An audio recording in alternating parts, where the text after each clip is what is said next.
Is the IPF really banning celebrations? I can promise you the answer is no.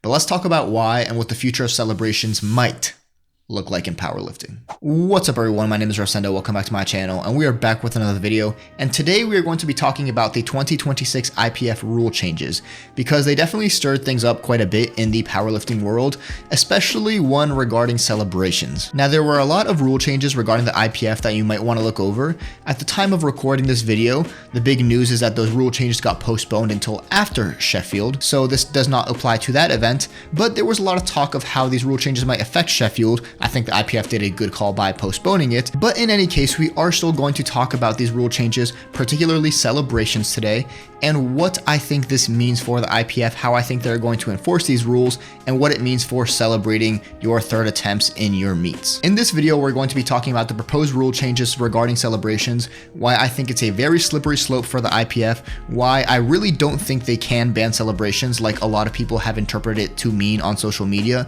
and if it is a strict regulation, what the future of celebrations might look like in the IPF, in my strict opinion. So without further ado, don't forget to like and subscribe, and let's get to it. Now, first and foremost, what are these rule changes?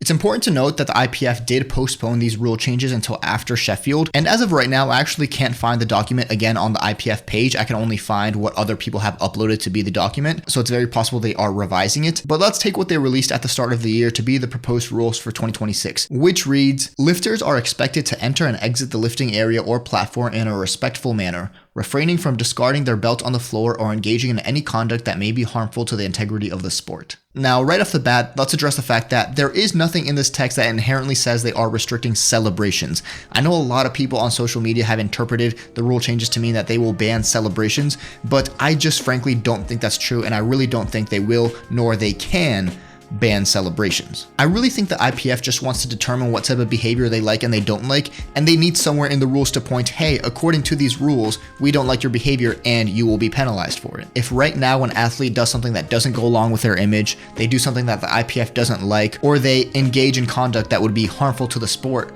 the IPF can't really do anything about that. Now, what their idea and what their perspective of being harmful to the sport is a whole different story, but the point is the IPF right now can't say, hey, you acted this way and we don't like that, because there's nothing in the rule books. If you're a lifter and the IPF tells you you can't do a certain thing, you would say, well, no one told me, it's not in the rules, so why are you saying I can't act this way? I think the IPF really just wants the discretion to control what type of behavior they like and they don't like, and what can be seen by the public to improve the public's perception of the sport. And by the way, let me clarify, I actually don't think that's a bad thing. At the end of the day, the IPF is an organization, and they want to be able to approve or disapprove of what the public sees about their organization. Whether they'll go overboard with it is a whole other conversation, but the very fact that they're saying we want the discretion, you might even be able to say we want the power to say that we like or dislike certain things, I don't think is inherently wrong. I just wanted to clarify that right away, because I'm going to say a lot of things in this video that are going to be criticizing these rule changes, but I don't think they are inherently bad, nor do I think that the IPF did anything wrong necessarily proposing these rule changes. Now let's talk about why I think this is a slippery slope, why I don't think they can ban celebrations, and stay tuned for the end, because I'm going to be doing a breakdown of all the celebrations I saw in the last year on the ones that I think, if the IPF were being strict, they would approve and some they would disapprove, to kind of get an idea for what celebrations might be allowed and might not be disallowed. I'll mention this again, but just as a reminder, this will just be my opinion, and it is no way representative of what the IPF will actually enforce. It's just my opinion. Now, as far as the proposed rule changes, in my opinion, this could go one of two ways. The first way, which I think is far more likely, is that the IPF isn't really going to ban celebrations at all. They're going to save enforcing that rule for that very, very small percentage of cases where they think an athlete is really, really going over the top, where they really might be doing something that the public might not like. But for the most part, I don't think they are going to enforce that rule. They were already specific about things like belt throwing, but other than that, there are no specifics in the rule book. So I really don't think the IPF has a lot of room to say that they're going to allow certain things and they're going to disallow certain things when they didn't really provide any specifics. I really don't think they're going to enforce that at all. I really think they just want it in the rule book so they can enforce it in those small percentage of cases, and they can say, hey, here is the rule where we say that we can penalize you for certain behavior that we think is harmful to the sport. But for the vast majority of cases, for the most part, I really don't think the rule is going to affect celebrations really at all. Now, the second possible way this could go is that the IPF could end up being moderately strict about what celebrations they allow and they don't allow.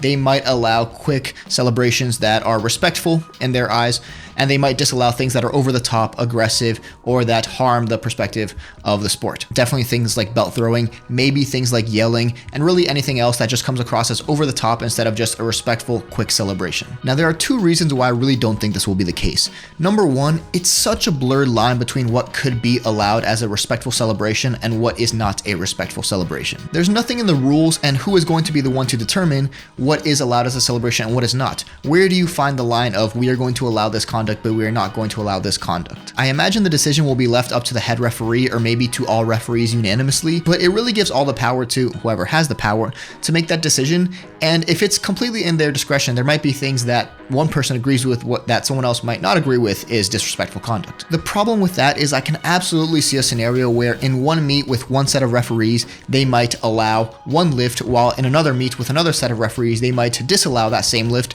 And then it gets really tricky of, well, this group allowed one celebration, this group didn't. Who's right, who's wrong? Why is one accepted? Why is one not? Why did one lifter get penalized? Why did one not? For effectively doing the exact same thing. The second reason I don't think this will be the case, which kind of goes hand in hand with the first, is I went over the rules and I couldn't really see anything that talked about how the lifter will be penalized, because it might be one of the only rules that gets enforced after a lift is deemed successful. A lot of celebrations, as far as I saw, were saved for after the lifter gets the 3 white lights. And well, if you gave them 3 white lights, can you really take the lift back afterwards simply for a celebration? You admitted that the lift was completed to standard and that it was a successful lift. Can you really say because of the celebration that it is no longer a successful lift? Now, I think some people have theorized that celebrations will be a cause for deeming a lift unsuccessful. I don't think that will be the case. I didn't see anything in the rule books. Maybe it will be, maybe it won't be. But if it is the case that a lift is deemed successful, the lifter celebrates, and the referees decide they don't like that celebration and they retract the lift, then it's an even bigger responsibility to determine what is allowed and what isn't allowed, unless the penalty is in some other way. If the penalty were to be that the lift is deemed unsuccessful, I can totally see, for example, an instance where a lifter goes for a world record attempt, they get white lights, the lift is successful, but due to celebration, the referees redact the lift. You can imagine the exact same scenario where in another case, another lifter goes for a world record attempt, they hit the lift, it's deemed successful, and they celebrate, but the referees don't disallow it because of their celebration. And then it really gets slippery because, well, both athletes did the same thing, but one was allowed because of a celebration and one wasn't, even though they did the same celebration, if it's the case where the decision is left up to the referees, and referees may not be on the same page of what is allowed as a celebration and what is not. So again, the whole point of this is that it's a very, very slippery slope if the IPF were to really enforce it as a strict rule of we are going to allow certain conduct and not others, because then you need to set certain standards, you need to be very specific on what is allowed and what isn't allowed, and to some extent you might end up with some sort of judicial system to review celebrations and to determine after the fact whether or not something were to be allowed or were not to be allowed. And frankly, not only do I think that's a lot of hassle and it's not really necessary to make a judicial system for that, I really don't think that it's necessary to do a judicial system for celebrations. If they were, it would probably be for other things, but for celebrations, it's just not going to happen. I can't see a scenario where they have that just for celebrations. And if they don't have that, then it gets into a slippery slope. And if it gets into a slippery slope, things are really, really going to fall apart. Maybe they will, maybe they won't. So I really don't think that the scenario is likely where they will enforce the rule to some stricter degree. But it seems like the IPF already knows this because they pulled back the rules and postponed them until after Sheffield, because I'm sure they realize that it is going to be a lot to handle going into what is the biggest event of the year for powerlifting, especially for the IPF. And at the end of the day, powerlifting and at least viewership is fueled by the lifters. So if they're going to be doing things that lifters do not like that will hurt their viewership, that is definitely something they need to take into consideration. So let me know what you guys think. Let me know if you guys agree or disagree. But we are going to move on to the next section where we're going to analyze a few celebrations, and I'm going to talk about which ones of them I think the IPF might allow and which one of them I think the IPF might disallow if they were being strict. Now, two things I want to clarify before we start. Number one, as far as how strict I'll be in these assessments, I will be taking a moderately strict stance. I am going to be disallowing things that I think are harmful to the integrity of the sport, which essentially would mean anything that is over the top. I'm going to be allowing celebrations, but if I think a lifter went over the top, I'm going to be disallowing it. Now, this will be strictly my opinion. This is a scenario where the IPF is trying to be a little bit strict on what celebrations they allow, even though, again, in the rule book, I couldn't see anything about celebrations, so I really don't think it's about celebrations, which will be more clear once we actually analyze these celebrations. But just to clarify, I'm not going to be taking a lenient stance. I'm not going to be taking a super strict stance that really doesn't allow any form of celebration. It's going to be right in the middle, where I think things that are going to be respectful or quick will be allowed, things that are going to be over the top and go slightly overboard will be disallowed, and I'll explain my reasoning in text for each of the celebrations. Now, second huge disclaimer I need to make is that these are strictly my opinions. I have no association with the IPF. I've never been a referee. I'm simply a lifter who has seen and keeps up with powerlifting. So these are in no way actual representations of the conduct that will or will not be allowed, or rules that will or will not be enforced by the IPF.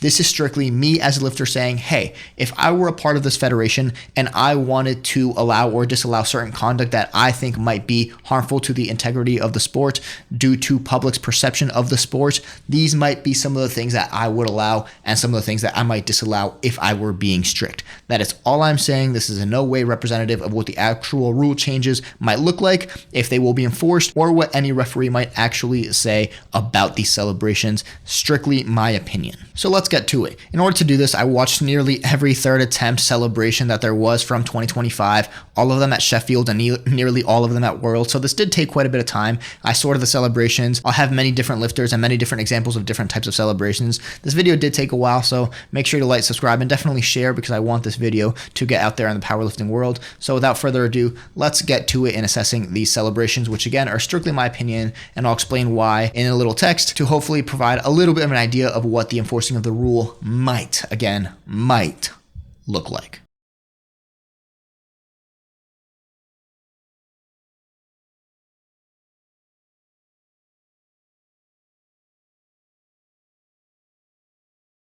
This squat, get as many kilos as you can right here.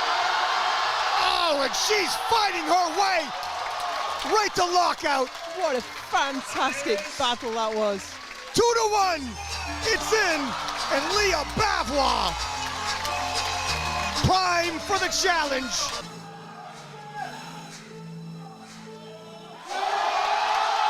Oh, wow. And it moves with speed as we wait with bated breath. 3 white lights, and the jury stays out of it. Russell Orhe asserting himself at Sheffield. Finally has the squat session he's been looking for. I nearly said Sherry Flex out. Facing even greater than that total. Might he upset the reigning world champion Gustav Hedlund? Maybe so, popping up above 900 kilos. 3 for 3, and Emil threatening Gustav Hedlund. 2024. 490 total. And what a final. Her face almost shocked. Where does the strength come from? It's there when you need it sometimes. Almost like she wasn't expecting that to go. Yeah. Wow, and an easy third attempt for Katie Sue. That's a third. The European champ making quick progress. Emil's hitting personal bests. Gustav needs to as well. And he is. Answering the challenge here at Sheffield. That's a great place to do a 7.5 kilo squat PB.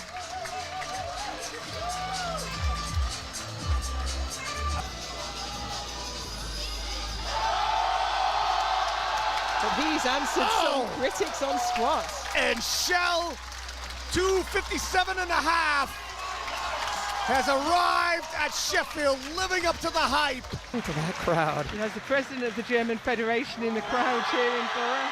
Whoa! How could you miss? And when you got a crowd on their feet, stomping and cheering, you make personal best look like that.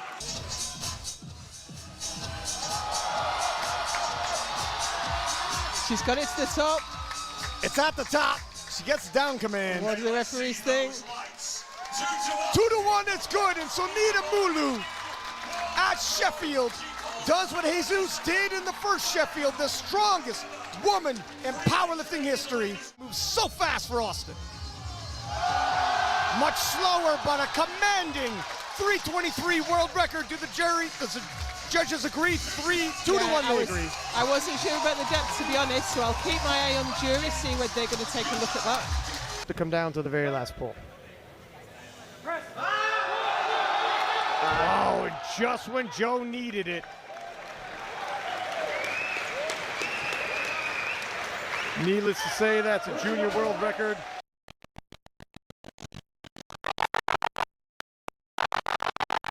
Oh, and that's a limit lift, but it looks like Team USA had the perfect final attempt for Joe Bornstein. Absolutely incredible. He moves Yeah, it. that was 890.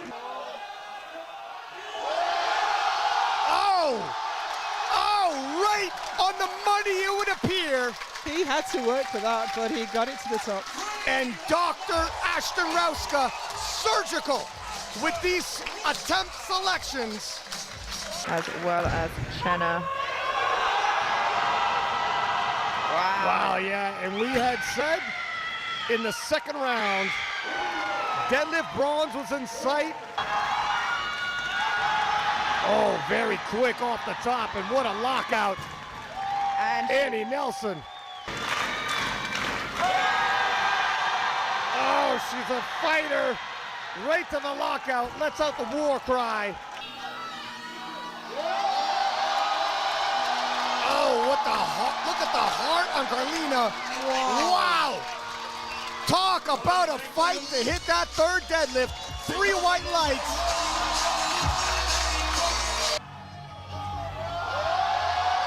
Oh, wow, looked like there was more than time. She has. Almost Wow. leisurely. 3 white lights. Brittany pausing as if it was ever in doubt.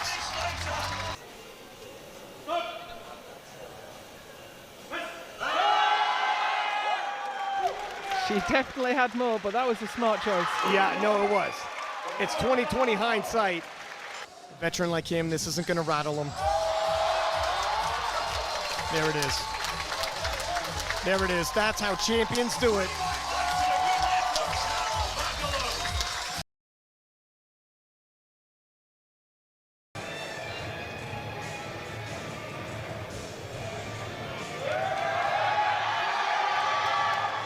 wow, look at that grind.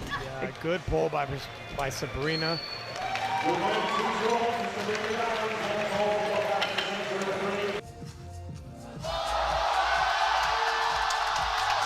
Oh, endurance!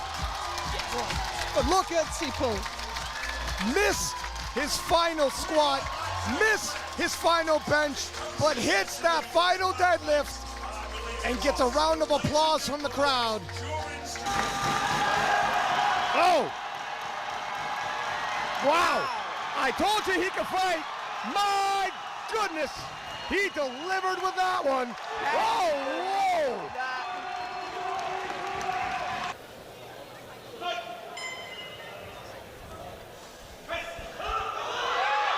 Oh, huge effort, and it looks like bench gold to Malta it is.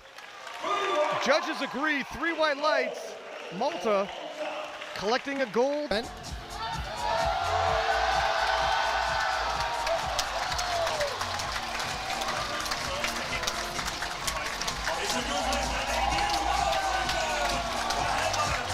First 9 for 9 for Gustav Hedlund.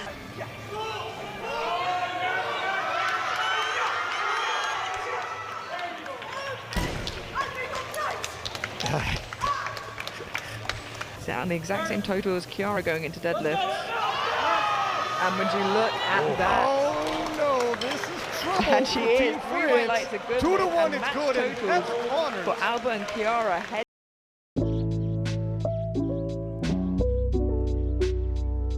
So many big performances, and looks like he's unpacking his biggest performance yet on the biggest stage yet.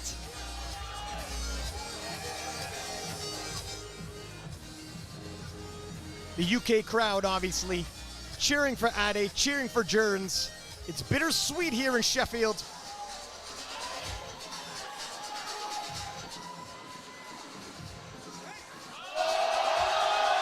Oh! And another one goes on the board for Russell Orhe. And Russell looking unstoppable here today. Absolutely. 6 for 6. Answering the call.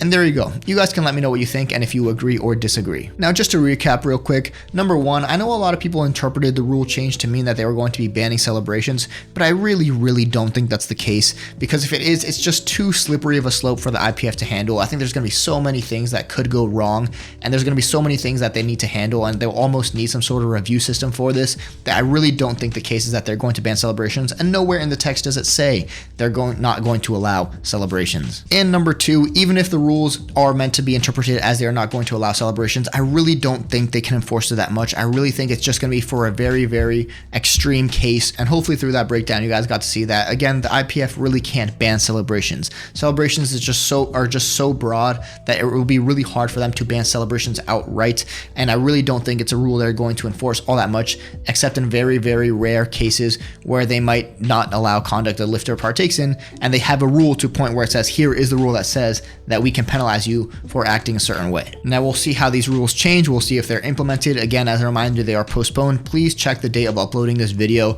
to know when it was uploaded and if there were any more announcements to be made. This is just a tentative video made in this moment while the rules are still up in the air after they got postponed, so we can hopefully all get an idea of A, what the future of celebrating in powerlifting might look like, and B, just to reassure you guys that everything I showed in there was to some extent a celebration, even those that don't look like it. So I really don't think the IPF can ban celebrations even if they wanted to. It's going to be really slippery if they did try to find some line where they will draw a line. So hopefully you guys can all be rest assured that you will be able to celebrate after your lifts.